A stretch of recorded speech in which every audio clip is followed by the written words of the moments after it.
Texas Tech heads out to Utah and beats the running Utes in a dominant 93-65 victory for Grant McCaslin's crew to secure their first Big 12 victory of the season. In today's video, we'll discuss who stood out, including D5 bouncing back in a major way and how the Texas Tech defense showed signs of improvement in the second half. Hey, how's it going, everybody? It's RC Maxfield here for the Back to 12 podcast. And listen, game number one in the Big 12 didn't go the way that I think a lot of Texas Tech fans wanted. But game number two, the Red Raiders showed that resiliency and really what they can do as an overall unit when maybe their best player in JT Toppin doesn't get to play as much. Now, were they perfect? No, they weren't. And there's still room for improvement. But overall, you expect to go out on the road against a team that was picked to finish last in the Big 12. And before I get into that, it's hard to win on the road against anyone in college basketball at the Power 5 level. I don't care if they were picked to finish first in their conference or last. It is difficult. And you go out and you absolutely shellac Utah in their home building, winning by 28. It was an impressive win for the Red Raiders. We'll get into more details here in a second. But if you want more Texas Tech men's basketball content, 100% free all year long, just like the video, hit that subscribe button, and turn on that notification bell. All right, let's jump right into the stats here. Looking at it from a team lens, okay, Red Raiders shot about 60% in this one. And hey, wouldn't you know it? They shot better than 18.8% from three. People, the sky isn't falling after all. The Red Raiders shot 46% from three. Do I expect them to do that every game? No, but I expect them to be a lot closer to 40% each game than 20. They shot 12 of 26 for three. You can see the stats right there. That is a 46% three-point percentage.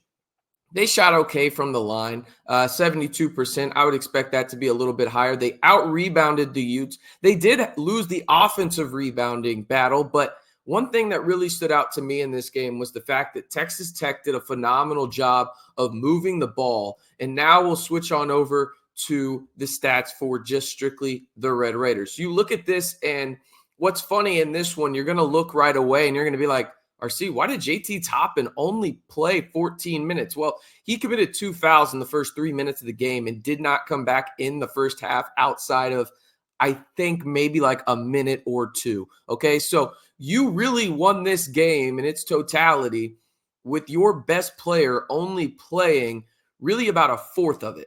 Okay, you look at Chance McMillan, he had 10 points. Federico had 14. They both combined total for 20 points in the first half, 10 each. Chance McMillan did not score in the second half, but he had a really solid game. As you can see there, 10 points, 6 rebounds, 3 assists, no turnovers.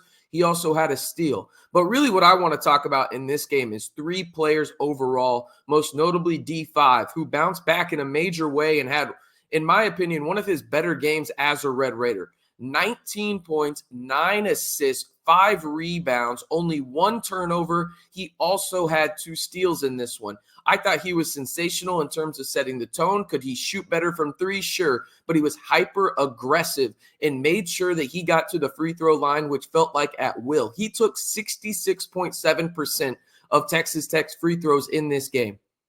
12 of the 18. He was sensational in this one, not only from the aggressiveness aspect of it, but also passing the ball. Again, 9 assists to only 1 turnover. You will take that each and every game by the Red Raider star. Now, I want to also talk about the lead guards in this one. They combined for 25 points. Of course, I'm talking about Elijah Hawkins and Christian Anderson. Again, 25-point totals from them. Only 1 rebound combined, but Elijah Hawkins I thought this was the best game he's had so far as a Red Raider. He was aggressive on the perimeter. That's why you see those 4 fouls from him. But in terms of offensive aggressiveness, this is where I thought he excelled. And again, is Utah the best team you're going to play all year in the Big 12? No, probably closer to the bottom. But again, you're playing on the road in the Big 12, something that is super difficult to do. And Elijah Hawkins went out there and I thought really set the tone aggressively in the first half, shooting the ball really well, had 3 threes in the first half, had 12-point total, I should say, and all of them came from 3-pointers, but he had 8 assists, 1 turnover, and 2 steals. He had 2 steals, 1 turnover, more created turnovers than actual turnovers. I thought he was really good in the pick and roll. I thought he was decisive, not only when he was trying to get his teammates open, but also shooting the ball as well. Would you like to see him shoot better than 4 for 9 from the field? Sure. But overall, this is what you have to see from Elijah Hawkins. He is a 37% three-point shooter. He needs to shoot the damn ball when he's open, okay? Or else teams are not going to take him seriously. And then Christian Anderson, again, what more is there to say about the star freshman at this point? Again, crazy percentages by him. 80% from the field, 75% from three. He missed one free throw, only had one rebound, did commit 2 fouls, did have 2 turnovers, but also created 2 turnovers in terms of a block and a steal there. He's sensational, and he is a guy that I think you're really going to see Elijah Hawkins and him really feed off of each other moving forward into the Big 12.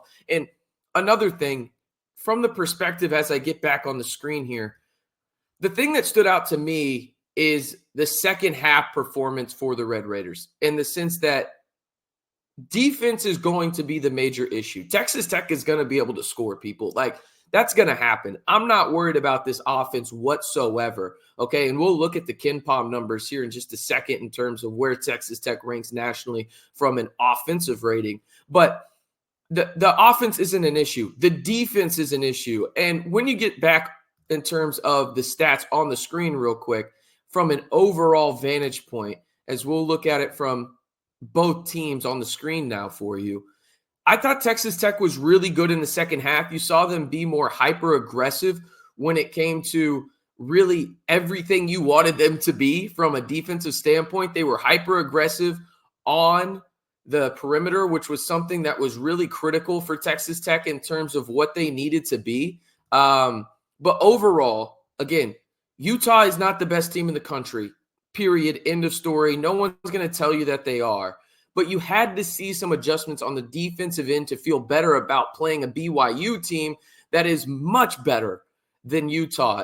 And you held Utah to 29 points in the second half. They shot just 7 of 25 overall, 2 of 11 from 3 in the final 20 minutes after shooting 55.6% from the field in the first half. That's a drastic improvement. You basically cut their shooting percentage from the field in half in the second half, where they only shot 28% from the field. Again, was Texas Tech perfect in every stretch of the imagination? No, they weren't. But the thing that I caught my eye, at least in the second half, from an improvement standpoint on the defensive end, they were really aggressive on the perimeter. Was that because the game was maybe a little out of hand at times? Sure. But also at the same time, this game was pretty close when you look at it, in the sense that at halftime, this was a pretty close game overall, right? Like, in the sense of, it wasn't a crazy blowout at halftime, okay? So Texas Tech came out in the second half and dominated in that regard.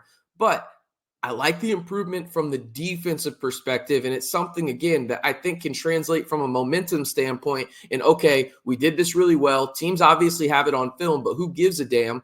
Because we found something that worked for us potentially. Try it out against BYU, and then go from there if it works. If not, continue with the adjustments. And I think that that's kind of going to be the game that Texas Tech plays defensively. Is, again, I don't think Texas Tech is going to be the best defensive team in the country, nowhere near it. Do I think they're going to have a chance to be closer to the best offensive team?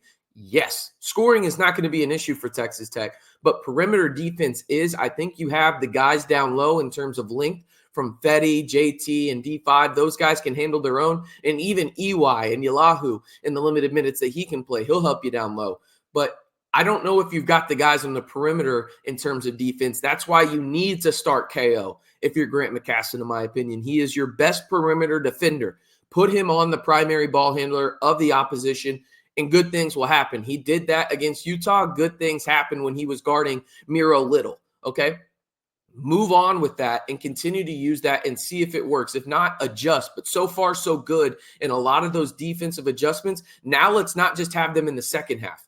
Let's start in the first half with this kind of defense, okay? That's one thing that's frustrating as well. But let's go ahead and take a look one more time. You can see the stats right there. We're going to share this screen and go on over to, well, I tried anyway. Let me go on here real quick, and you can see real fast KenPom. And the net rankings will actually start with KenPom on this one as it pops up onto your screen right now. Texas Tech is 14th in the country, according to KenPom. You see it right there. 9th best offense in the country, 58th best defense. We just talked about it. They're not going to be a great defensive team, but they did show you the first 2 games of the Big 12. They can absolutely fill it up, okay, in terms of the bucket right there. 122.6 offensive rating. Not too bad for the Red Raiders. Now, you look over at net ranking, and this is something that the committee will use on Selection Sunday, right?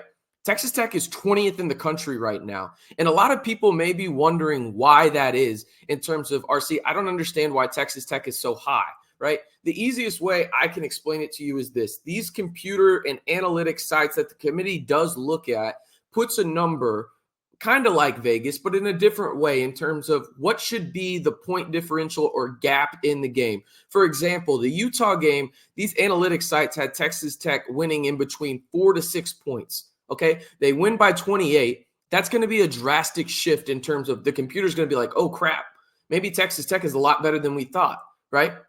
They're going to jump up. By the way, this is the first quad 1 win for the Red Raiders this year as it stands right now. This was a top 75 win in the country according to the net rankings when it happened. Now, obviously those things can fluctuate, but it is what it is. That's kind of where you're at. And that's why these non-con games, Texas Tech had a number. They blew it out of the water, and that's why they rank so highly in some of these key metrics that the committee does look at. Do they look at KenPom specifically? No, but they do look at some of the data that KenPom uses and use it in the net. And Texas Tech is the top 20 team in the country as it stands right now going into their matchup against BYU. But the big news in Texas Tech men's basketball right now, the Red Raiders get their first Big 12 win of the season in year number 2 of Grant McCasland with a dominant win over the Utah Utes by a score of 93-65 out in Salt Lake City.